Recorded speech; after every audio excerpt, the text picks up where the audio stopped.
Hello everyone, welcome to my channel Lifestyle Opportunities. I'm Pamela, and in today's video, we're diving into a topic that's a little unconventional but incredibly rewarding, making your own vinegar from scratch. Now, you might be wondering, why vinegar? And how does it even work? Well, in this video, I'm going to share my journey, the process, and why I think you should give it a try too. So, if you've ever been curious about making your own vinegar, or just love experimenting with homemade products, this is the perfect video for you. Let's get into it. So, vinegar fermentation is actually a two-step process. The first step is alcohol fermentation, where we take a sugary product and turn it into alcohol. Then we move on to the second step, acidic fermentation. This is where bacteria called Acetobacter come in.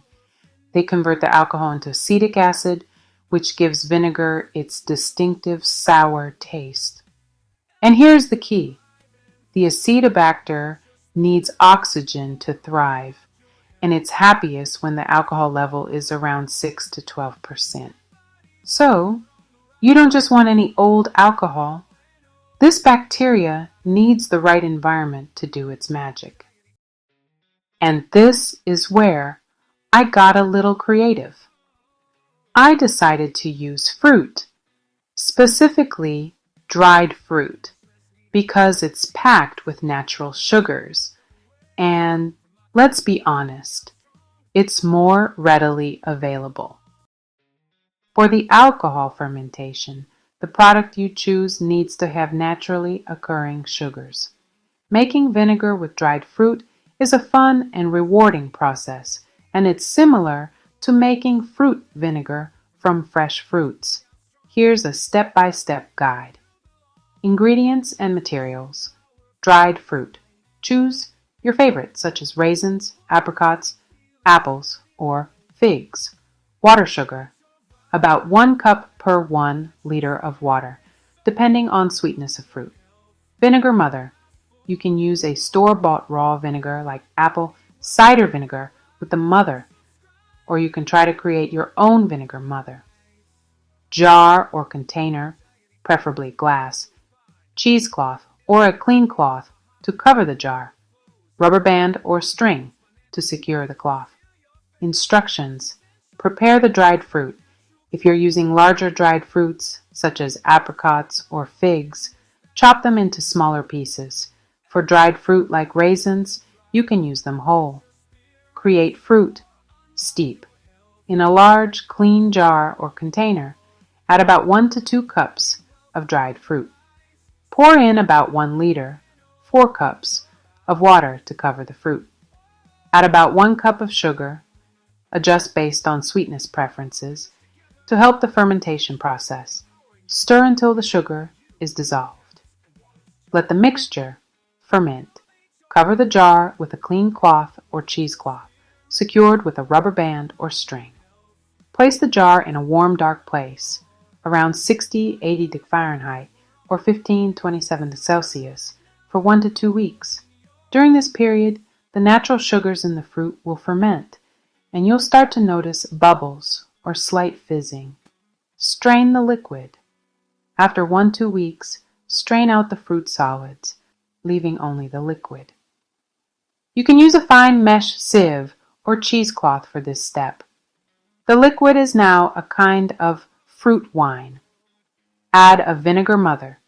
If you're using store-bought raw vinegar with the mother, such as unfiltered apple cider vinegar, add about 1/4 to 1/2 cup of it to your strained liquid. This will introduce beneficial bacteria and yeast, kickstarting the acetic acid fermentation process. Alternatively, if you have a vinegar mother, add it to the jar. Fermentation. Cover the jar again with cheesecloth or a clean cloth and secure it. Allow the liquid to ferment for 3 to 4 weeks, stirring it occasionally and tasting it to check if the vinegar has reached the acidity level you desire. If you notice a layer forming on top, This is the vinegar mother, which can be used to start future batches. Strain and bottle. Once the vinegar has reached the desired tartness, strain it once more to remove any solids or leftover pieces of the vinegar mother. Pour the finished vinegar into a clean bottle or jar with a tight-fitting lid for storage. Optional second fermentation.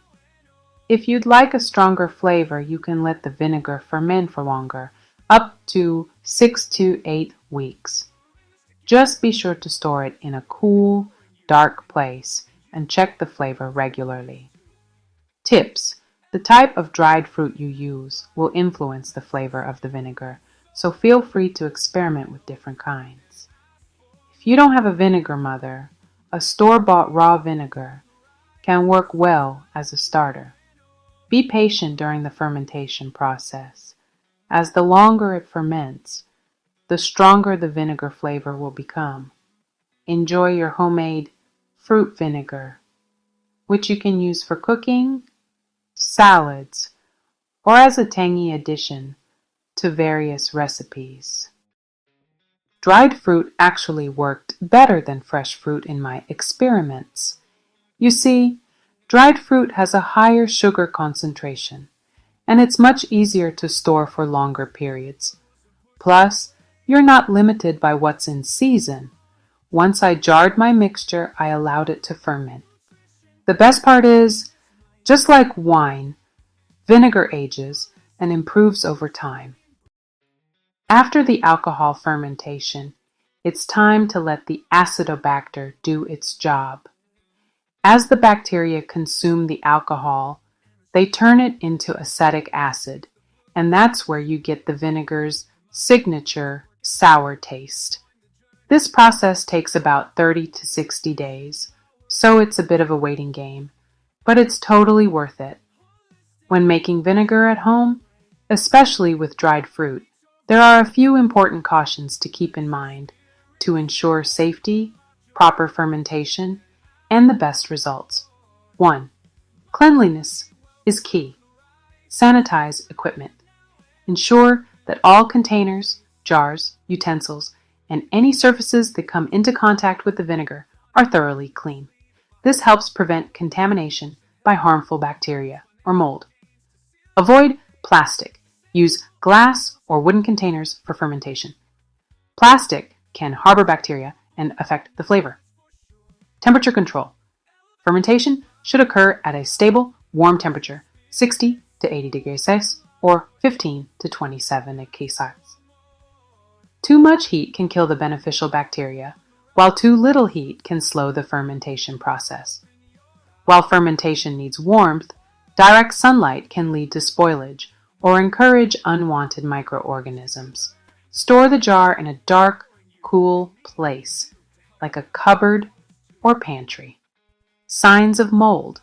If you notice mold, which can appear as fuzzy, green, or white patches forming on the surface of the liquid, discard the batch. This can happen if the fruit or liquid is exposed to air for too long, or if it was contaminated. Do not attempt to salvage it. Sour odor. A strong, unpleasant smell, like rotten or spoiled, can be an indication of contamination. It's important to discard the batch if this happens. Avoid artificial sweeteners. Use only natural sugars like cane sugar, honey, or maple syrup. Artificial sweeteners don't ferment well and may negatively affect the taste and process. Use only dried fruit. Stick with dried fruits without preservatives, as added chemicals like sulfur dioxide can interfere with the fermentation process. Don't rush the process.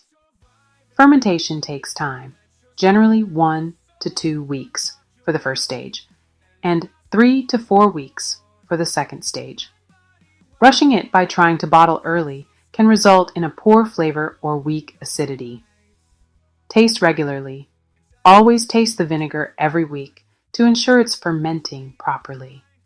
This will allow you to catch any problems early on. Use a vinegar mother safely. If you're introducing a vinegar mother, be sure it is from a safe, uncontaminated source, such as raw apple cider vinegar. A contaminated vinegar mother can introduce harmful bacteria. A layer of mother forming on the surface is normal and expected, but if the liquid smells foul, discard it. 1. Storage. Seal the jar. Once your vinegar has finished fermenting, transfer it to clean, sealed bottles to avoid further exposure to air and potential spoilage. Storage location. Store the finished vinegar in a cool, dark place to preserve its flavor. Homemade vinegar should generally be consumed within 6 months for the best quality. Test for sensitivities.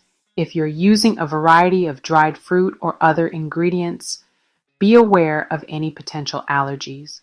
Always check labels and be cautious if you're sensitive to specific ingredients. By keeping these cautions in mind, you can safely and successfully create your own homemade fruit vinegar with dried fruit. Enjoy the process and the unique flavors you can make. Once you've jarred your vinegar, just let it sit. The longer it sits, the more complex and flavorful it becomes. Over time, you'll notice that your vinegar actually improves, just like aged wine. I was honestly amazed at the results. And speaking of fermentation and aging, I want to take a moment to highlight something that's directly tied to vinegar making. Healthy bacteria. You may have heard of probiotics, which are the beneficial bacteria found in fermented foods like vinegar, yogurt, and kimchi.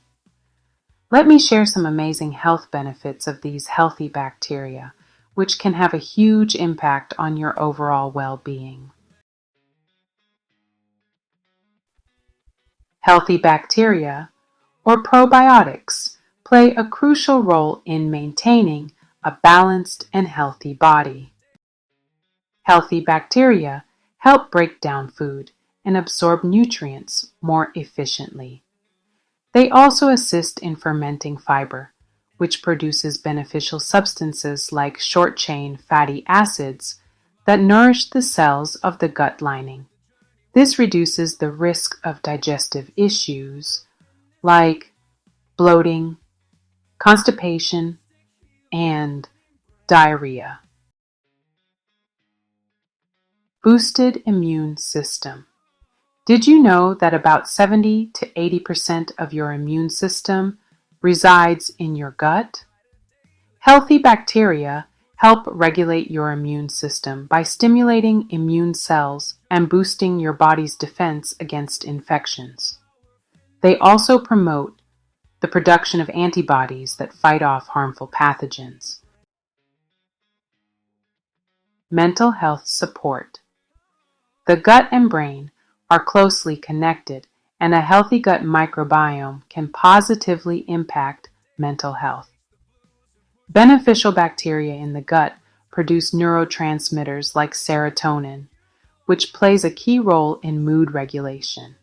This could potentially help alleviate symptoms of anxiety and depression.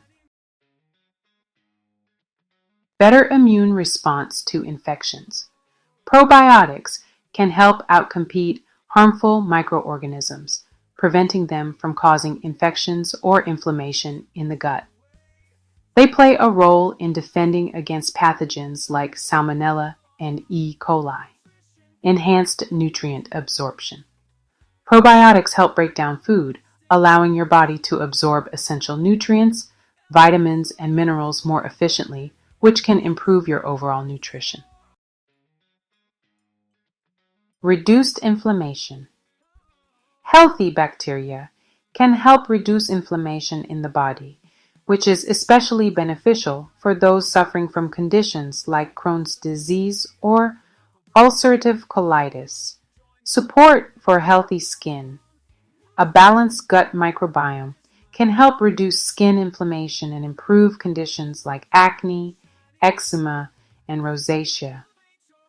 So by supporting healthy bacteria, you could see clearer, healthier skin. Weight management. Studies suggest that the right balance of gut bacteria can influence metabolism and fat storage. Good bacteria help regulate weight by promoting the breakdown of fats and controlling hunger hormones. Improved cholesterol and blood sugar levels. Certain probiotics may help regulate cholesterol levels and blood sugar by affecting the metabolism of fats and sugars, reducing the risk of heart disease and diabetes. Reduction in antibiotic resistance. Taking probiotics helps replenish the healthy bacteria wiped out by antibiotics, preventing the overgrowth of harmful bacteria and reducing the risk of antibiotic resistance. Enhanced respiratory health. A healthy gut microbiome can even improve your respiratory health by reducing the incidence and duration of respiratory infections, like the common cold.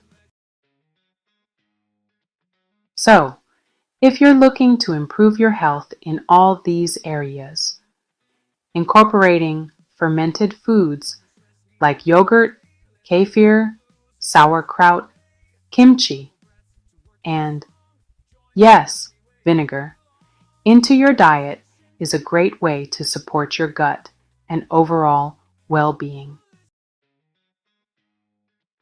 So, that's the process. Fruit plus fermentation equals homemade vinegar. It's a fun, simple, and super rewarding project that I highly recommend you try. Not only are you making something incredibly useful, but it's a process that connects you to something ancient and time-tested. If you enjoyed this video and want to learn more about homemade food processes, fermentation, and all things DIY, make sure to hit the subscribe button and like this video. Don't forget to share this with anyone who might be into making their own vinegar too. If you have any questions or want to share your own vinegar making experience, leave a comment below. I'd love to hear from you. Also, check out my social media links for more behind the scenes and updates. They're all in the description. Thanks for watching. Stay tuned for more lifestyle opportunities that you can try at home. Remember, making vinegar from scratch isn't just about creating a product. It's about embracing the process and having fun along the way. See you in the next video.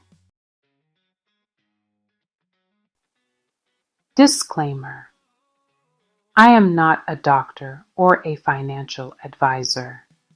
The information in this video is based on my personal experience and research. Always do your own research before starting any new project.